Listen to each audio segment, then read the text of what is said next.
What's up? Fresh is our turn, baby.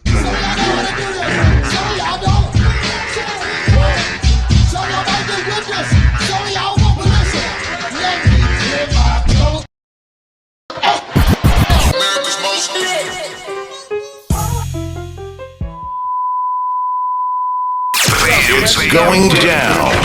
City to city, coast to coast. Right here. Can't go wrong with you, dig? Right now. What's up, gang? It's your boy DJ PHRESH, live with another episode of The Dub Show. And this time I want to introduce you guys to a really special artist from the West Coast, living in LA right now. He goes by the name of Rell G. I had the pleasure of tapping in with him on my last trip to Seattle. We met up at Joey's Bellevue, and we were supposed to have a formal interview, but we got to drinking, and next thing you know, the camera was rolling in. Man, you guys have to hear everything that we talked about, from money to faith to family. Listening to him will change the way that you live your life, and not to mention he's got a couple good books that you should read too, and some new music. So check out his Spotify right after you check out this interview. I'll see you guys on the other side. You only have your name one time, right? So if you, just like today, if we had been like, oh, let's meet here, and you didn't show up or I didn't show up, you probably would have never, you know what I mean? You never would do it again. Yeah, most definitely. And then number two, don't take anything personal. If people take stuff personal, you're choosing to get offended. As long as they put their hands on you, then you got to do what you got to do. Yeah. But besides that, as far as some motherfuckers saying this, saying that, we choose in our past. Both of us have. We have chose to be offended by what people have said out their mouth, which we don't have no control over. We control out from my finger to the back. Yep. That's it. You know what I mean? Even like if you got kids, you can't even control them. Because they're gonna be their own person one day. Yep. They're gonna have to be in their own shoes at your age one day. Yep. You can't even control them. Number three, don't take anything personal. That's like letting somebody live in your head rent free. By taking what they're doing in their life personal. Like I said, as long as they ain't putting their hands on you, that's it. Number four, always do your best. Because if you're doing all three of them, you're doing your best at the same time. So number four agreements, and then this book by Joseph B. Murphy. Mm-hmm. He got a PhD. It's called The Power of the Subconscious Mind. We subconsciously tell our conscious what to do every day, and our conscious does not disagree. Our conscious just agrees and keep it pushing. Okay. Seriously, you know what I'm saying? For real. So those are all great suggestions, and by the way, if you're not reading books and you're in the music business, keyword business, then you're making a mistake. It means you're not doing the research that you need to do to be successful in your industry. And so I kind of want to piggyback off that, kind of pick your brain on the business side of the music, because we're going to get into kind of some of your new music too. And they actually had some of his music playing when I walked in here too. He was already on his network and already on his business before I got here. He had the Joey's Bellevue downtown already playing his music, running the streams up. How do you drive revenue for your business? How do you apply that mindset, everything you were just talking about, and make it more than just a hobby? Marketing yourself. You gotta put yourself out there. It ain't gonna come to you. It ain't gonna fall out of the sky. You know one thing, the sun gonna shine and then the sun gonna go down. So you gotta put yourself in that state of mind of, I gotta do this until the sun goes down. Even when the sun goes down, I still gotta do this. So with me, I done passed them out already. I got like little business cards with my website, you can scan on the back, the scan from. So before I got here, you already got rid of all the cards. Yeah, like it's like that, bro. Like I have to do that because if I don't, like I pray every day and I say, God, put the pressure on me to where if I don't do this, take it away from me. Still make me be able to provide for my kids, but take it away from me if I ever doubt myself and my capabilities of putting myself out there. Every time, and I just put that pressure on me. I'll be like, hey, it's either this or nothing. You know what I mean? So I'll pass out cards. Like I live in Cali now, so I'll be at Lake Merritt in Oakland, passing out cards, passing out flyers, and just telling people, yeah, I'm a rapper. Because if I didn't say I was a rapper and I didn't believe I was one, you wouldn't believe I was one. True. You wouldn't believe I was one at all. Yeah. You would just think like, oh, okay, just another dude, get on stage, come off stage.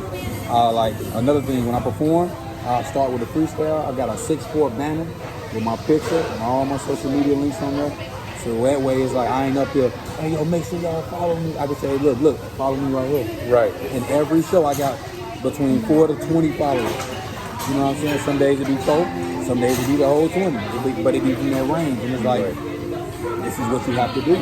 This is what they did. Steadiness consistency and kept prevailing.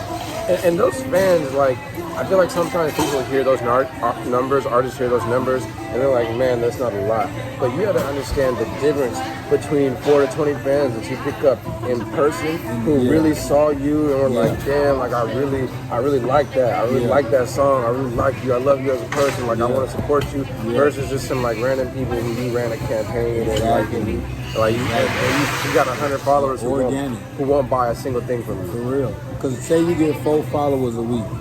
It's 4 weeks in a month. That's 16 followers a month. 16 times 12 is what? 2, 1.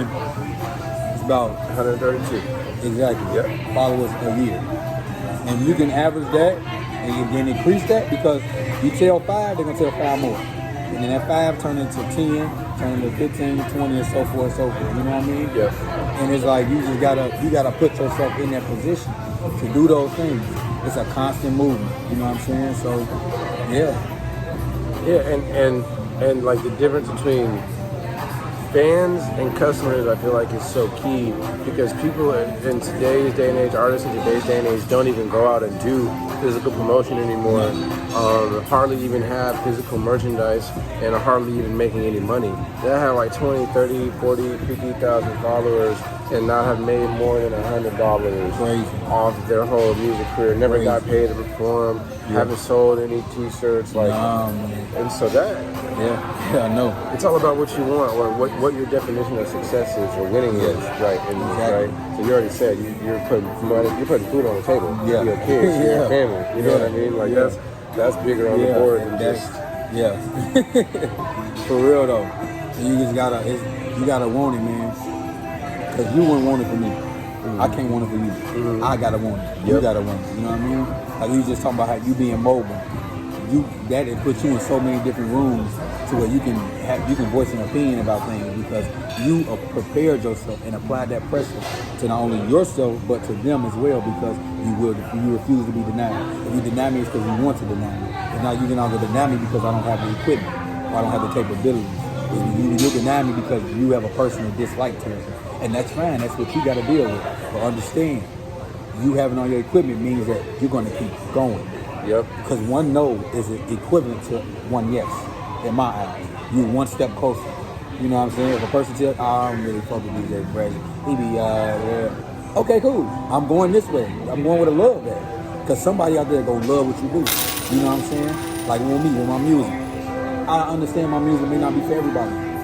But one, I ain't never heard nobody call me whack. And two, if they don't like it, cool. I know somebody else like it.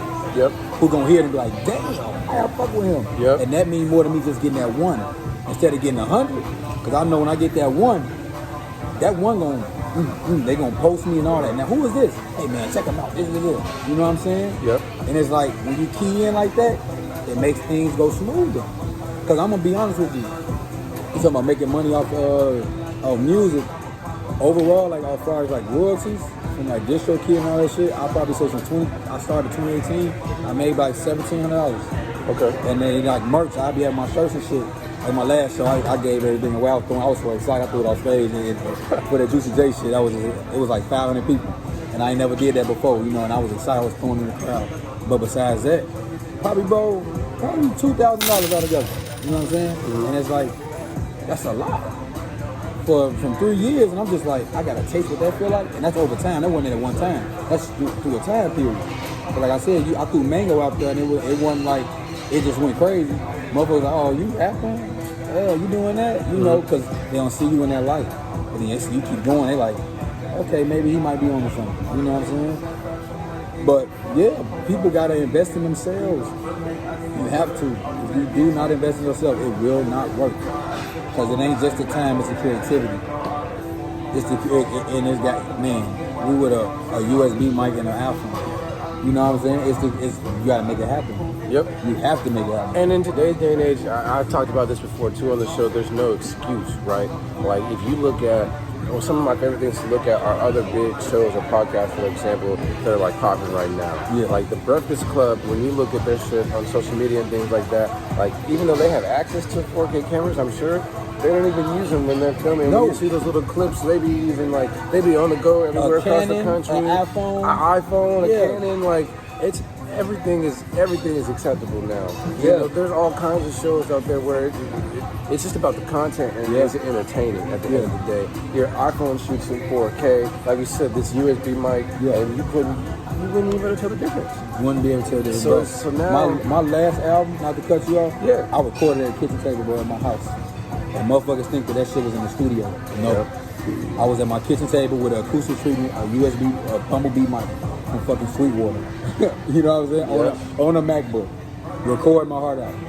You know what I'm saying? And like, I be telling people like, if you ain't got that in you, I be by myself recording. I'm rooting for me. If you can't root for you, they not gonna do it. They damn sure gonna do it. that's powerful. That's true. They not. Cause they gonna be like, hurry up, get him off stage. Come on, man. We're the real people. You know what I mean? Yep.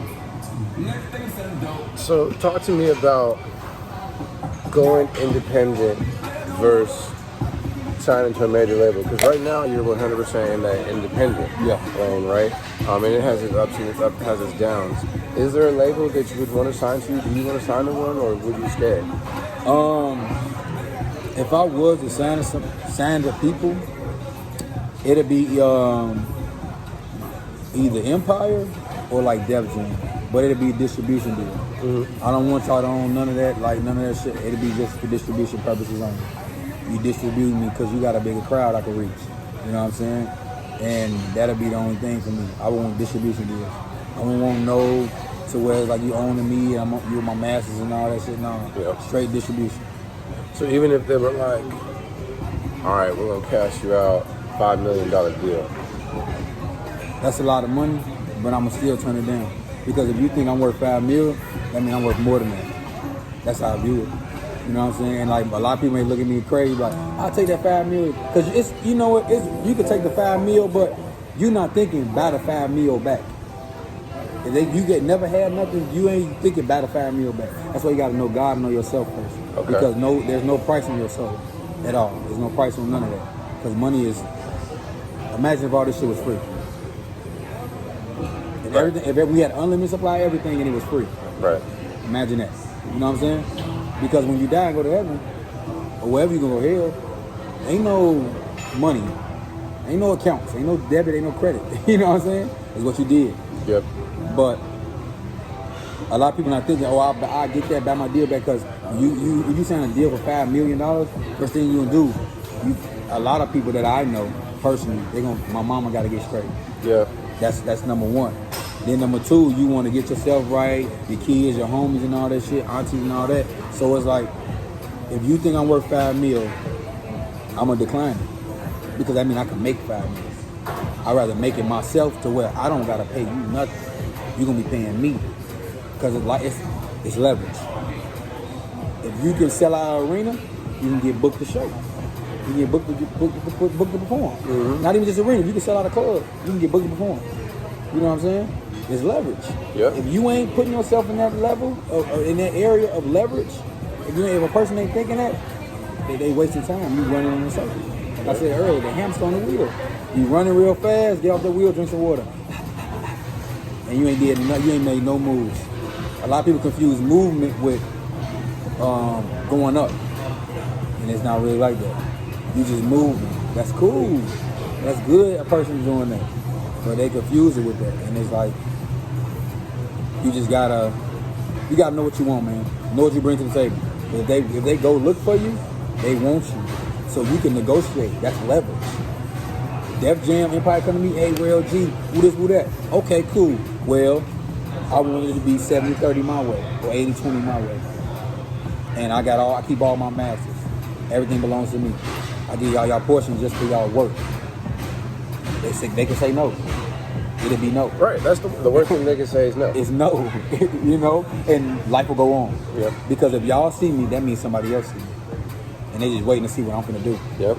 And somebody that really want me gonna give me the deal that I present to the table. If you're patient and you wait and you know your value, you get it. Mm-hmm. And a lot of people don't realize that a big part of this music game, or just big contract, big money game in general, is the waiting game. Yeah, hurry up and wait. It is the base. Yes, hurry up and wait. And it's even in the basics of sales, they tell you the worst thing you can do to kill a deal is to start talking after you done put out, you said the price, you made the offer, they're considering it, and you start talking. It's all about patience. You wait to get your win. Yeah. Fact of the day, wait to get your win. Patience is a virtue. It definitely is. It can be, and it's all a mindset. Patience can be your best friend or your worst enemy. It's all how you view it, your attitude. You can't, I always tell this to people, you can't pray to God in words. You can't be like, God, I need you, this, and this. And you believe him, but you still doubt. Yeah. You know what I'm saying? Yep. That's facts. And a lot of people do that. It's not going to work. It's like two sides to Atlanta, right? It's like the real side, where it's like, people who really tied into, say, a hood rich or a street execs or whatever, right? And there's people out here faking who done like made a name or said they know somebody or used to be affiliated or whatever, and then they got just like a little studio over here, maybe, and bro. A lot of culture. That's what I call like a real culture vulture, right? Because it's the real. They be having like, they promising this, they over-promise and under-deliver every time. And it's crazy. I saw that when I was just only there for a weekend, and I was just like, if they don't know if they just work collectively together, like here, just watch it. I don't know if they work collectively together, it should be bigger than what it is. You know what I'm saying? And that's the craziest thing about in Atlanta or whatever. When you go and you realize, really, even those people who are on and who are popping, they're not any different than other people. They just, what's different about them is they got their business together, right? And they figured out stuff in order. They figured out who to work with, and they raise their money, and then they have the business. That's it, like. But it's not anything that anyone couldn't do. Most definitely. And I noticed that too when I did that. I opened up with Juicy J, Juicy's Mafia and Ellie Chopper. I said, so I could tell the people that's really in the industry, they busy. Like Juicy J and them, they came, they did their show, they left. Yep. And Ellie Chopper stayed around. Yep. You know what I'm saying? It's levels, real levels, you know what I mean? And I saw that shit and I'm just like, okay, that means you need to be doing this shit 24. If you want to be at that level to where they at, you gotta do this shit 25/8. Yep. You know what I mean? No breaks. Like if you not on the internet, you record it. You're not recording, you're in a video shot. You know what I'm saying? Or you're doing this, a podcast, an interview type shit. You know what I mean? Any way to get your shit out there more and more every day, you gotta do it. And it's like, I don't think motherfuckers realize that, bro. They think they make a song, I put it on iTunes, that's it. No, nobody knows you, nobody knows you. Even like with the success I've had, I still tell myself, don't nobody know you. Right, because it's crazy. So like, and artists out here in Washington, Seattle be like, oh, I can't get on because everybody out here knows me, they know who I am, I went to school with them. And it's crazy, like there's millions of people out here in Washington and y'all don't know 1% of them. And then there's a whole, outside of Seattle, Washington, a whole country, a whole world full of people. Exactly. Like every day, no one's heard of your music, no one's heard of you. You know what I mean? And I tell myself that continuously because it's like, that make me be like, I'm gonna make them hear me. I'm gonna make them, okay, I gotta do this, I gotta do that. But that's true abundance. It's not, I'm gonna do this or that is. I'm gonna do this and I'm gonna do this. I'm gonna make it happen and figure out a way to make it happen. Because if I don't, then I'm cheating myself. And like, I don't know if they get that shit. Like every Friday, I ain't doing this Friday because I'm doing my sons. Every Friday I do a freestyle. And just throw it on social media, throw it on my YouTube page. Just to, over like an industry beat, like a little baby beat or some shit like that.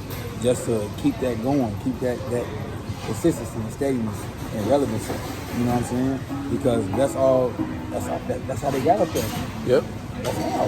And you never know, like, I tell this to artists all the time too, a post on Instagram or social media has the chance to go viral and get more views a lot easier than one of your songs does. It's on like Spotify, Apple Music, or SoundCloud. I get songs sent to me all the time from artists that have 3,000, 4,000 views, right? Yeah. Like, but you can put a post on social media that has your face and your song in it, and it might go for 100,000 plays. You don't even know. And it just happens. It just happens.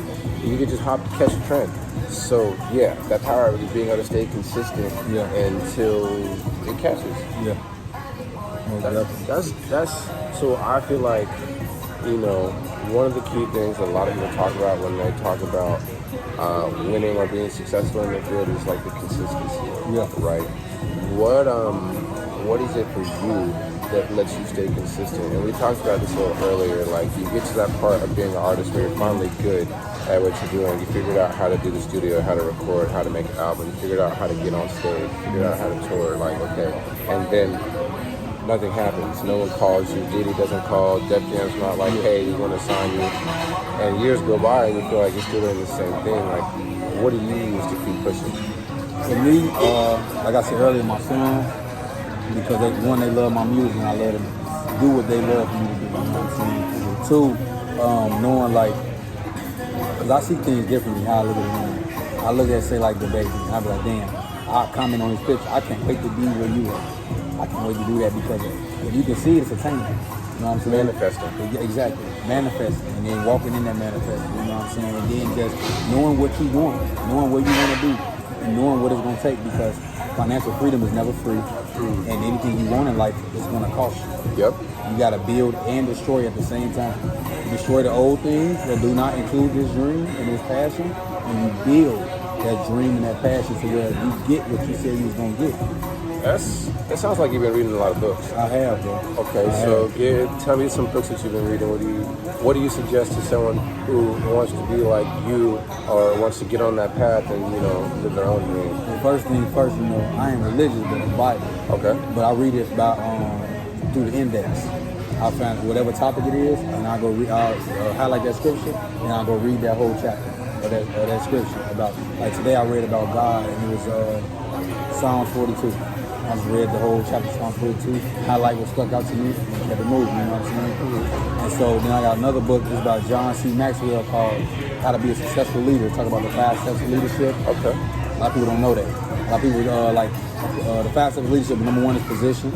You know, people respect you because you're in a position. It's like her manager. Yep. Whoever manages the place, she respects you because you're in that position. Number 2 is what you do for the organization, and that's what you just do. What a person does for the whole company. You know what I'm saying? You get respected for that. Number 3 is what you do for them, and that's whatever you did for them. Oh man, he looked out for me at one time. I respect you. Number 4 is we respect you because you have good morals and you as a person. And then number 5 kind of ties with that too, because that's what is it called? Yeah, it starts with an R, but it ties into what you just do as a person, who you are. People respect you for you. Okay. You know what I'm saying? They'll follow you for that. And you will be their leader unconsciously because they respect you. Like how people like glorify like Beyonce and all that. They respect her and who she is and what she has done over time with the consistency she has had. You know what I mean? Yep. Because a lot of people don't even know that Beyonce used to interview Aaliyah before Aaliyah died. She actually interviewed Aaliyah. Oh, really? Yeah. A lot of people don't know that. And it's just, no matter what lane you in, keep going. And look at her now. You know what I'm saying? So you're saying Beyonce, before she even had a singing career, she was out there just interviewing people, just trying to network? She was with MTV. Okay. She did it with MTV. She was just starting off. This when Aaliyah was at the top of the singing. Ah, okay. It's on the internet. She actually interviewed her. And she was a starstruck, like, damn, it's Aaliyah, you know? And now you Beyonce. You know what I'm saying? Wow. And I'm saying, and there ain't no shot to it, nothing like that, but that's just saying, keep going. I look at things like that and be like, keep going. You know what I'm saying? Because it's gonna happen. Yeah, it's gonna happen. You doing the right things. You living the right life. You doing other things. It's gonna happen. Another book I read too. 2 books. The 4 Agreements. Okay. That's a great book, bro. First agreement. My words are impeccable. That means impeccable means without sin. And that means if I say I'm gonna do this, I'm gonna do this. Like we made the agreement in the mirror, like that. That's so important in the music industry, period. Your word, your word is everything. You only have your name one time. Right, hold on. Man, once again, that was Rell G. Make sure you guys check out his music. He's on Apple Music, Spotify, YouTube Music, anywhere that you're downloading and listening to your music, you can find him. Rell G. Make sure you check out that track, Mangoes. That's my favorite by him. More new music on the way. Stay tuned right here. You always hear it here first. It's the Dub Show. What's up? Never stop. Mixing only the hottest tracks. Say yeah! Take it from the top.